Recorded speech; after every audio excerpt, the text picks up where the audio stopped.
Hey Ben, how are you? Ron, what's behind you? It's just a my room was a mess. I forgot, but it's a still from an Indian movie. I love it. I'm into it. And you have a gamer chair that you're hiding behind your neck, but that's fine. All right, keep going, Ron. Yeah. Yeah, huge fan. I wanted to just say Oh, thanks, man. yeah, love Parks obviously. Sonic, House of Lies. So it's a great honor to meet you right now. Thanks, man. I appreciate it. I'm excited to let's talk. Let's have fun. All right. So and you're in Sonic, you got to be the CGI character, and so in this movie, you get to be opposite a CGI squirrel. So what was that like experience like? Did you get like the feel what James was going through on Sonic? Yeah, by the way, that's so funny. For this movie, because Sonic had come out, I think it was the last movie that almost last movie I did before this one came out. When the trailer came out, it's like, oh, what are you? Are you the squirrel in this one? I was like, no, no, no. I'm a human being. I'm a human being. And they're like, really? Yeah, Yeah, it was fun, and also you see how difficult it is. You see how good Marsden is, by the way. Marsden did Hop and did Sonic, and he's just in the zone. He's so good at that stuff because you have to just pretend. You literally are holding nothing and just pretending you see squirrels and stuff everywhere. So it was really fun to do, and you get to see how difficult it is for someone to just pretend that things are happening. yeah. And so like this is also I think I was looking through your IMDb and correct me if I'm wrong, but I think this is the first time you're playing a father It in a is. movie. Well So done. was that like a unique challenge for you as just like an actor? It was. I think there's a little bit of yourself that's like, I can't. I'm not a dad yet. I can't play a Yeah, dad yet. I was just playing John Ralphio, who's like a 12-year-old cartoon. yeah, So it's like, but I was like, you know what? The script was so good, and I was like, the age would make sense that I could have a 8-year-old, or I forget how old Flora's supposed to be in this, maybe 10. Being I probably filmed it when I was 37, so all of it made sense. So I was like, let's go for it. And if I was ever like, I love family movies. I'm a huge Disney fan. So when the opportunity arose that maybe I could do this role, I was like, I'm on it. I can't wait. I can't wait to see that castle at the beginning of the movie. I can't wait to see everything go above it. And so I was very excited. But there is a moment at the beginning, be like, am I gonna start playing dads now? That's it. Am I yeah, am I a dad guy now? Maybe I play a couple dads for a second. But I was happy to do it. And Matilda's a superstar. It was so fun. yeah. She's phenomenal. Yeah, no, I She's honestly I had to look up your age like right after because I thought we were about the same age, but I think you're an How old are 81. you? 28? Yeah, 28, 20, 29. Yeah. Dude, when's your birthday? Let me guess. Don't say it. August 12th. You're about 2 months off. October 4th in 91, yeah. Yeah, makes sense. But so like when you're playing someone like John Ralphia, that's so like larger than life. Everyone loves him, but like now you're playing a much more grounded character in George. Did you find it more relatable, like you already kind of alluded to? Yeah, you know what? I kind of find any character I do, I kind of find aspects of myself in them. So John Ralphio is obviously, I'm nothing like that, but like the goofy nature of myself, I find that part and just push it that way. So for George Buckman at the beginning of this film, he comes in pretty down, pretty sad, pretty giving up on himself. So you find those moments of despair in your life, or you find that moments of just like total this, and you push that. But while I was filming that, I could not wait to get to the second half of the movie where I get to be excited and fun and Yeah, inspired again.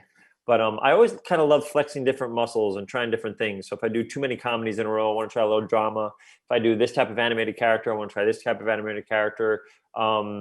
I feel very lucky that I get to try to get stabbed at different things. So I was like, you know what, I really want to do a family movie, and this is perfect for it. So it worked great. yeah. No, it came up. It's a really great movie. You guys all Thanks, did a really man. great job. And so like you've been doing comedy for well over like almost 15 years now. So as a comedian, like when you were in high school, college, did you sort of find your voice early on, or is that something that came along after Parks came along when you were doing Jake No, and Amir? it's I never, even though I wanted to desperately, I never auditioned for the musical in high school because I was too afraid that I wouldn't get it, and I was too afraid that people make fun of me. I didn't have confidence in myself, and I wasn't okay with failing. I don't think yet. It took someone pushing me. It took a girlfriend of mine in college to force me to audition for the improv team, and that's what that. And then I finally auditioned. I got on, and then I started building the confidence.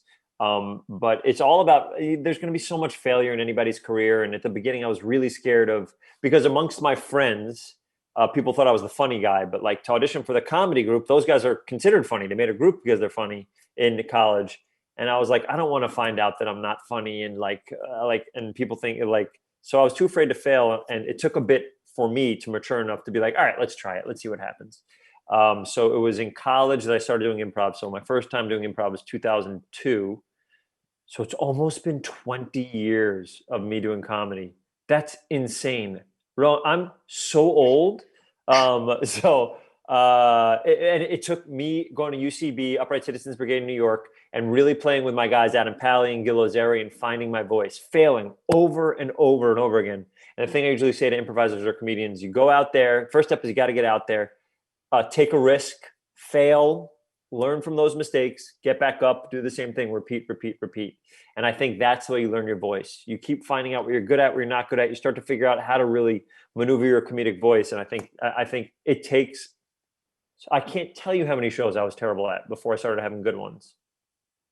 Awesome. Yeah, no, that's the kind of advice I've always wanted to hear, because I look at like someone like Tim Meadows, and he has a very dry sense of humor, which is sort of my kind of humor. So I was like trying to like relate off. Tim is amazing. Tim is amazing and a great improviser.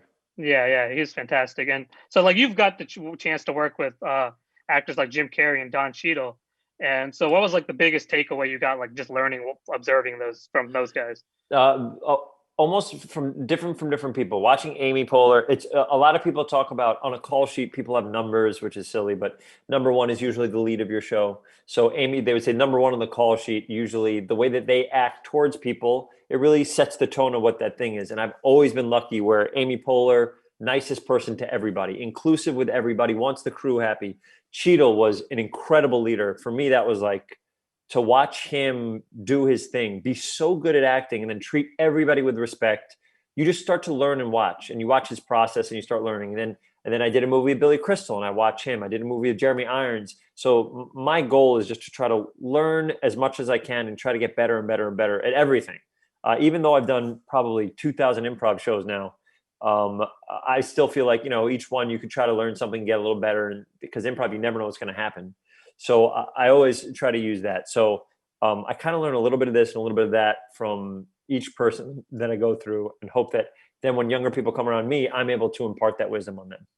Yeah, and awesome. And I don't know how much time, but I just wanted to ask you, like, I don't know what's your next project, if you're doing another series with Thomas, or if you're going straight into Sonic 2. Have you read a script for Sonic 2 yet, or? My next thing, I'm actually filming something now. I'm on day 59 of 67. We've been filming through the pandemic and testing every single day. It's an Apple limited series. Lord and Miller put it together, who are like heroes of mine.